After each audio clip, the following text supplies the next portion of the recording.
Welcome back to Spore and Sprout. In this video, I want to show you this awesome Shroomagic Flowhood for growing mushrooms at home. It is a metal enclosure with two fans at the top that blows air through a 20 by 15 H13 HEPA filter, which creates a clean workspace for you to work with mushroom cultures. The Flowhood is only $280 on Amazon, and they're offering a discount of 5% if you use the code Spore and Sprout. They were kind enough to sponsor this video and send me this unit for testing. The company offers a replacement HEPA filter on Amazon for $40, which I'll leave a link for in the description as well. I like to replace my filter every 6 months based on how much I use it. The filter fits perfectly in the enclosure for me, but if you have problems with it not fitting completely, you can use foam or tape to keep it secure.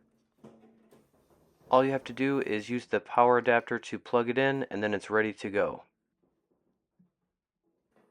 It comes with a convenient workbench frame that will allow you to raise your work into the center of the flow.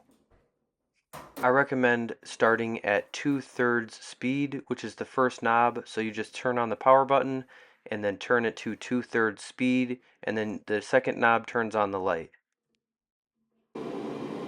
It's recommended to let the unit run for 20 minutes before starting work and make sure all the windows and doors are shut in the room. So for this video, I'm going to do a quick Agar test to make sure that it produces clean results. Make sure to use gloves, a mask, and wipe everything down with alcohol before starting to work. So I'm going to use 2 agar plates where I remove the parafilm from them and then remove the lids and leave them uncovered in front of the laminar flow hood for 20 minutes.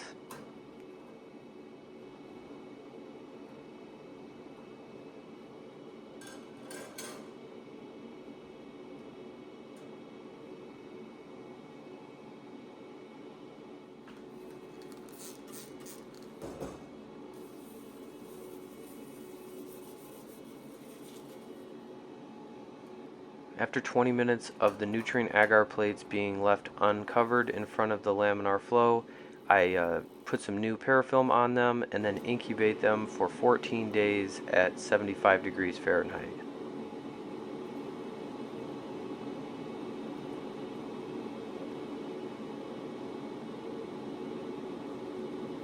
If any organisms like yeast, bacteria, or mold grow on the agar plates during this time frame, then the unit would be inefficient, and during this experiment they came out clean, so I'm satisfied with this laminar flow hood. Compared to other similar flow hoods on the market, this is the best one when it comes to affordability, size, and customer service and the results. Thank you for watching. I hope this video was helpful, and don't forget to check out the other videos on my channel. I have a bunch of really in-depth cultivation tutorials, and that's about it for this one.